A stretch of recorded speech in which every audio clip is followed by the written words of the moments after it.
watching Business Incorporated live on Channels Television. Coming up,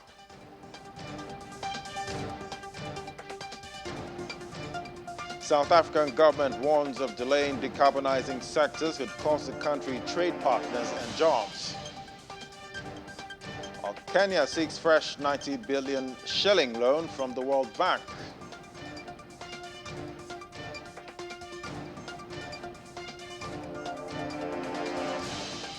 Plus, the Bank of Ghana has upgraded the one Ghana cedi coin with enhanced security features. Great to have you join us. I'm Ladi Williams. First off, let's kick off with the markets now, starting with Africa. We see it's mostly positive sentiment with markets we track in Africa there, with the NGX continuing in bullish territory there, up 0.03%. Quite a marginal increase, but still positive, continuing from yesterday. And we see the GSE there, 73,741 points. That's down 1.09%. Let's look at the other parts we track now. EGX there, continued bullish run also, up 2.64%. A big move, almost close to 3% there. And Kenya closed 1.83% down yesterday. Let's move on to the Middle East now. It's negative sentiment in the Middle Eastern markets there. We see in the UAE, Abu Dhabi and Dubai both in the red. We see Abu Dhabi there down 0.69%. Dubai index there's down 0.03%. Other parts we track, Saudi Arabia and Qatar, we see it's also red, with Saudi Arabia the biggest down, at 1.77% down in the red. Let's move on to Europe now. It's been labeled the historic step. That's the European Union agreeing on Tuesday a new law to prevent companies from selling into the EU market commodities linked to deforestation and forest degradation around the world. Well, DW's Chris Koba joins us now from Berlin. So, Chris, what exactly does this new law entail?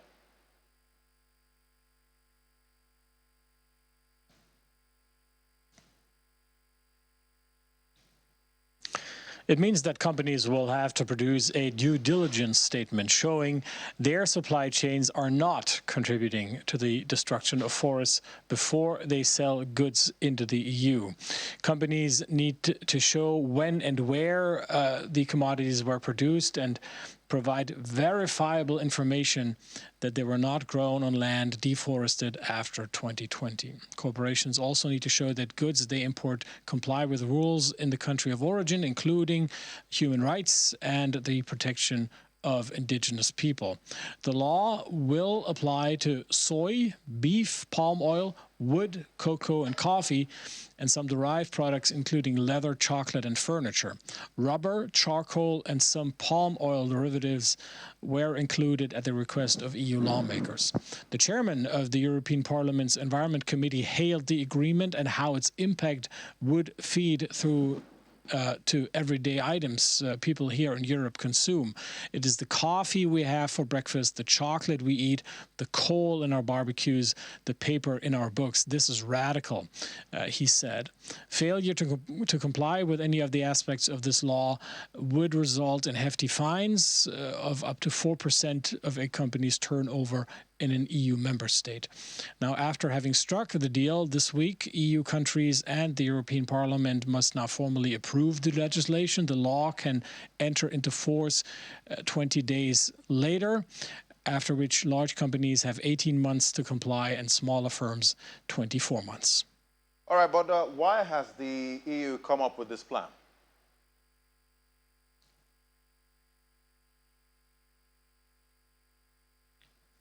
First of all, it is part of a wider initiative. More than 100 countries pledged last year to halt and reverse global deforestation by 2030 as part of efforts to combat climate change. Now, the UN Food and Agriculture Organization estimates that 420 million hectares of forest, which is an area larger than the European Union, were destroyed between the years 1990 and 2020. Another figure puts last year's tropical forest losses at a rate of 10 football pitches a minute. So forests remain increasingly under threat from clearance for timber and agriculture, including soybean and palm oil, with the EU, and that is another reason for this law, being the second biggest importer of agricultural goods after China. The European Parliament's head negotiator said he hoped the new EU law would inspire other countries at the COP15 UN Nature Conference in Montreal. As for reactions, well, environmental lobby groups such as Greenpeace have been calling the draft law a major breakthrough or even historic. Not surprisingly, nations that rely on exporting the listed commodities, including Brazil, Colombia, and Indonesia, have been critical. In Brazil, the country responsible for the most deforestation, the foreign ministry said it was concerned that environmental protection could be used as a pretext for unilaterally imposing discriminatory trade restrictions. And the country's Coffee Exporters Association said it respected global environment concerns, but worried the industry's progress toward sustainable production was not adequately recognized here. All right, Chris, but how are the financial markets in Europe faring? Investors are welcoming news that Beijing is rolling back coronavirus restrictions and that zero COVID in China seems to be a thing of the past. But this news isn't enough to make up for disappointing trade figures coming out of China, which are denting sentiment. Fresh data showing that exports and imports contracted more sharply than expected in November amid flagging demand at home and abroad. And the fact that the European markets are taking a somber cue from the U.S., where the heads of Wall Street's leading banks warned of tough times ahead next year. J.P. Morgan Chase chief Jamie Dimon tipped a mild to hard recession, and Goldman Sachs' David Solomon said jobs and pay would be hit, while Morgan Stanley and Bank of America were also uneasy about the outlook. In the wake of these news, the DAX is shedding around 0.4% this morning. All right, that was Chris Kober there with the details from Europe. Thank you so much, Chris. All right, moving on now to the UK. We have Juliana there standing by. We see the UK Health Secretary, Steve Barclay, said the government won't approve a pay offer to the publicly funded National Health Services staff in England, despite the threat of widespread strikes. And we have Juliana now to give us the details. Great to have you, Juliana. So it looks like it's a stalemate here.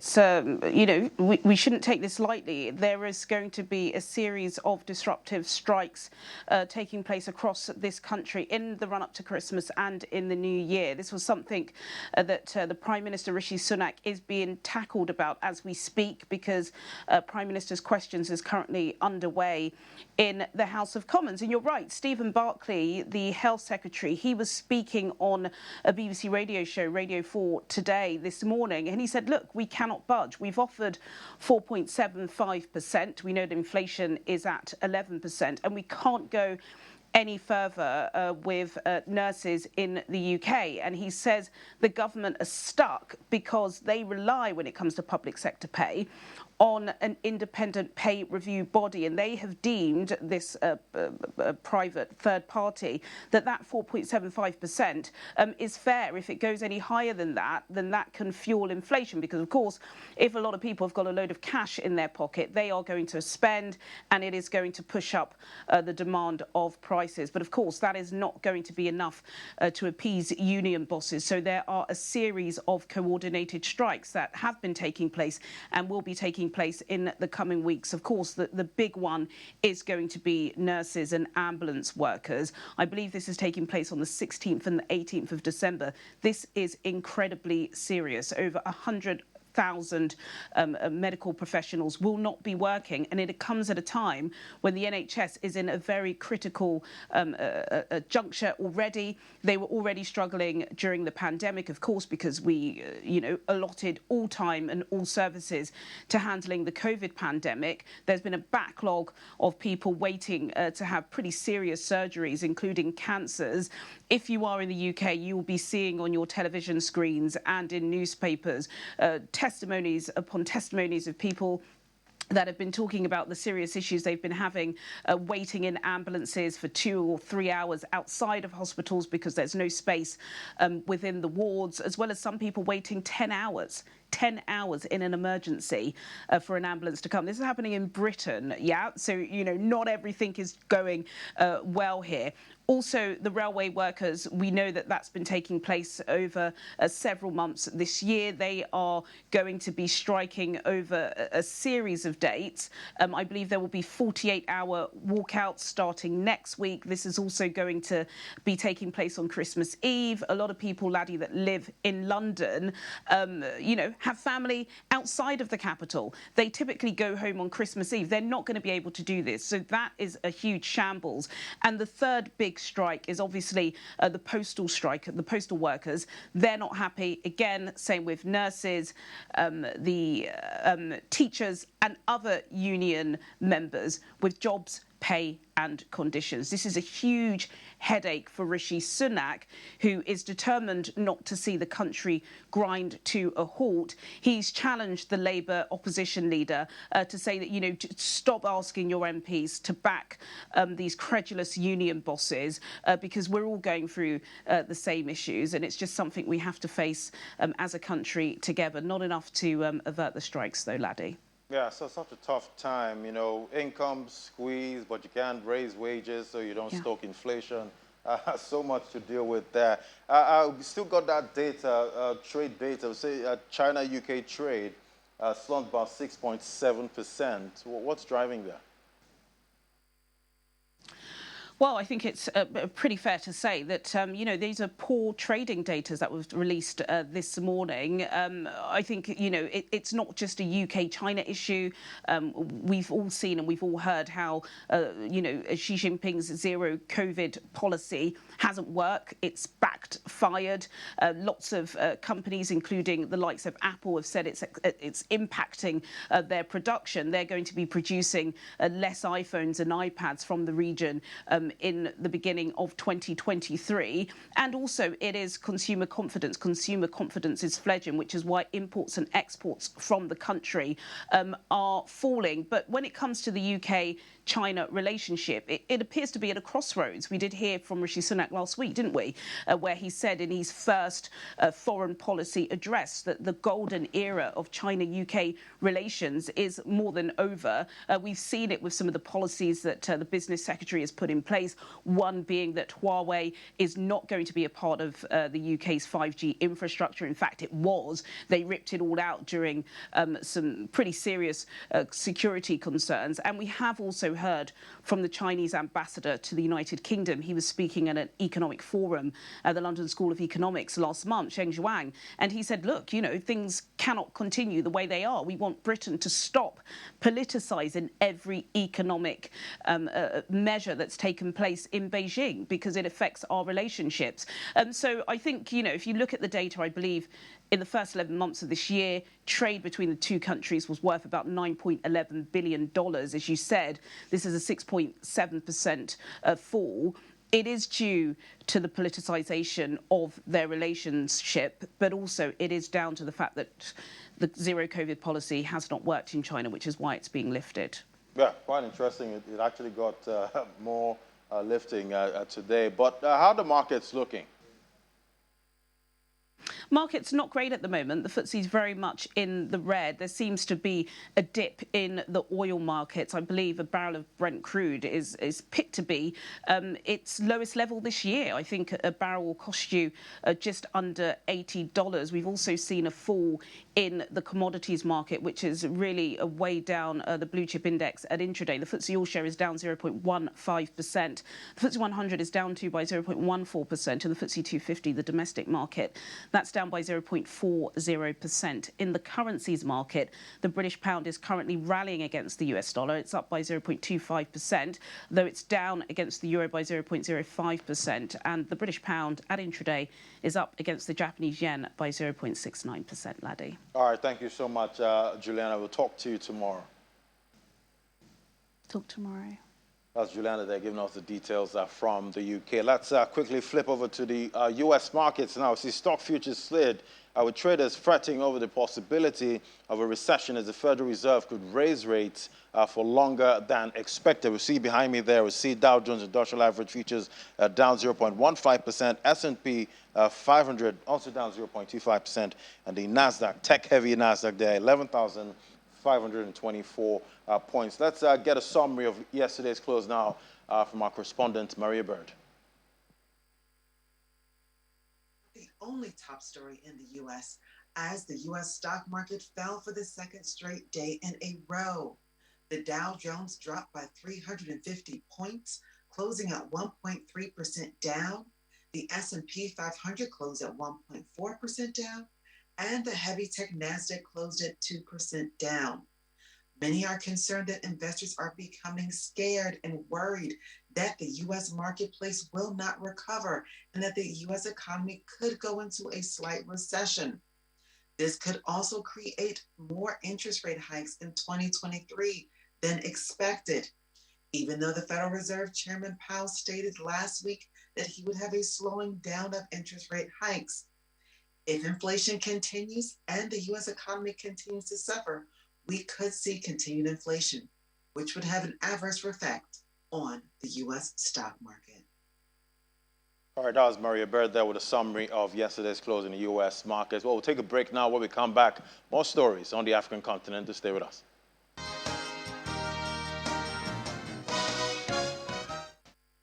Welcome back now to our next conversation. We'll see the Central Bank of Nigeria has injected a total of $9.229 billion in the official foreign exchange market to defend the naira in the first half of the year.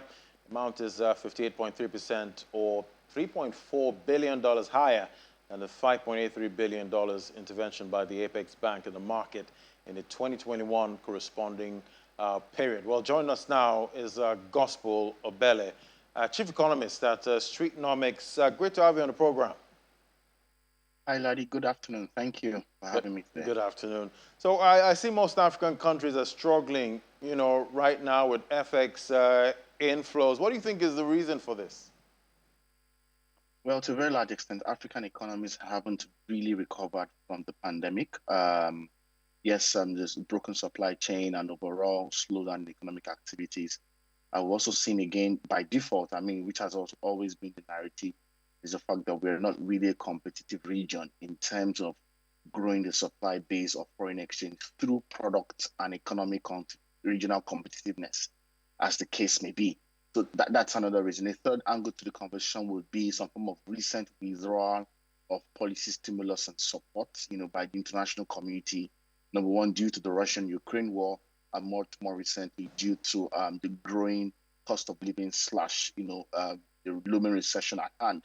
So there increasing narrative as to where foreign exchange or in quote foreign receipts will go to. What are priority centers, what are priority economies, what are priority sectors globally that these funds should go to. So the world is thinking more around building a relatively healthy compromise around what's happening than keeping true to its stimulus packages within the context of money supply or support for the African economy context. Yeah. I will see that FX demand for medical tourism, school fees, and others have jumped about 154%. So how can the central bank go on defending the naira at this rate? The central bank cannot defend the naira. That's the truth. Because what we're dealing with is a long history of both fiscal indiscipline and some form of clusterized or use of policies that are largely incoherent in terms of driving monetary policy effectiveness or improved currency valuation and all that. At the base of this is the fact that we are a largely unproductive economy. So when you juxtapose all of these dynamics with increasing the fact that there's an increasing FX demand on a daily basis, it sort of rationalizes reasons why the central bank cannot win the war against FX shortage. And also to state that the central bank has been put to a very large extent, both by default and by a series of policies that it's made recently and over time. The central bank has positioned more reactively to dealing with the situation than proactively. So Nigerians are moving. There is also Italian migration conversation on the table. FX demand is also within the context of this conversation. So in terms of a way around this issue is the fact that there has to be a much more collaboration, within the Apex Bank institution and the fiscal authorities, especially at subnational and federal level, to seek more structural-led solutions to this challenge. And there are already low-hanging fruits, all right? From the H1 2022 numbers, we realize that even the non-oil sector contributed at least 1.1 trillion naira more in revenue than the oil and gas sector. So the economy is already also diversified as well. I mean, 57% is we have a contribution of the services sector contributes 57% of the Nigerian GDP, and non-oil share holds almost about 94 to 95% range of GDP activity. So the figures are there, the opportunities are there, the potential is there, but the fact that we keep chasing what's not lost, is where the big conversations or the big worry is. And we've seen in recent times the policies by the central bank has been largely disenabling of trying to gain relief or sort of trying to curb the inflation menace than empowering in context there.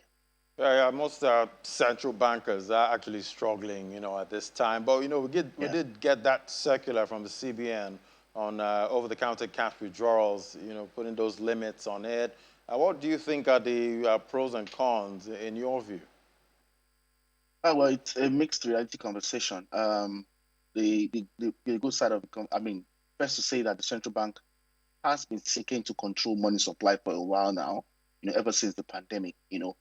Illicit capital flows hit about 200 billion weekly during the pandemic, and these were alarming numbers. You have counterfeit notes, you have a lot of these conversations in the Nigerian economy, and there's a form of security downside of its security risk as a result of this huge money in supply or this artificial money in supply. But that actually shows us that there are deeper issues or challenges to deal, which would hardly is around, leakages in the monetary system and a fiscal economy literally sort of around tripping the system in one way or the other. So those structural issues exist. But however, the central bank has positioned largely to withdraw money from supply, and it started that by the redesign of the notes much more recently, and then with this on the withdrawal policy. And the end game for the central bank is to be in control of money supply, which is very good in context. But then again, it's a very conventional monetary positioning to manage prices, price stability, and the inflation issue that we have right now. I do not think, between the last 4 or 5 years, even 6 years, we've seen more of 1,000 to 500 naira notes in supply. And that has reinformed and shaped pricing dynamics in the Nigerian economy. So trying to introduce 1/5 of those notes, which are 200 naira notes, to deal with an economy that's already worse off or cost ravaged or faced with huge cost of living in crisis and and shrinking income disposables, is a little bit worrisome in terms of the impact on the bottom line, and that's talking about Nigerians in context. So it may make sense in terms of CBN seeking to control the dynamics of things, but in a bid to control, we've realized that all the layer of policies have their huge side effects.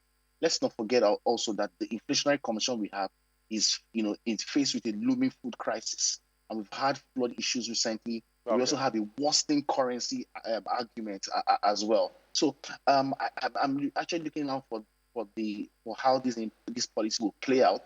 I do not really think it's sustainable. It may look like a good short-term pathway for the central bank right now due to the risk involved, but I do not think it's strategically going to help the average Nigerian move towards prosperity or curb or manage the impact of a worsening cost of living crisis. Take, for instance, a bag of pure water is 300 naira. So that is even past the average the denominated amount that the ATM will be dispensing. That's quite worrisome, And you also want to understand that there's likely possibility of cash stack in the economy as we move on into the coming months than a cashless economy in context, in as much as e-transactions we improve here. All right, great insight as always from you, Gospel Obele, Chief Economist at Streetnomics. Thank you so much. We'll keep watching and see how all these policies unfold. Thank you so much. Thank you for having me as well. All right, now let's flip over to other stories. Now we see South Africa's Department of Energy has published the official petrol and diesel price changes for December, and it's good news for diesel and bad for petrol. Price of diesel is set to drop by R1.50, while the price of petrol rises up by 59 cents. And Kenya is in talks with the World Bank Group for a fresh 92.1 billion shilling loan, about $750 million concessional loan to be secured before the end of June next year. This will be Kenya's fifth loan under the World Bank's Development Policy Operation Framework, which has seen the country access $3.25 billion at the present exchange rate from the Bretton Woods institution. The loan will be part of the 280.7 billion shillings earmarked for external borrowing in the current financial year. And the Bank of Ghana has upgraded the country's one cedi coin with enhanced security features. According to the statement from the central bank, the upgraded one cedi coin is bimetallic with an outer gold and inner silver, but retains similar to the existing one Ghana cedi in shape, form, and images. In addition, the coin has pronounced rough edges and incorporates a latent image which appears in a rectangular form below the scale of justice at the back. And that's it on Business Incorporated. Thank you for watching. I'm Ladi Williams. Bye for now.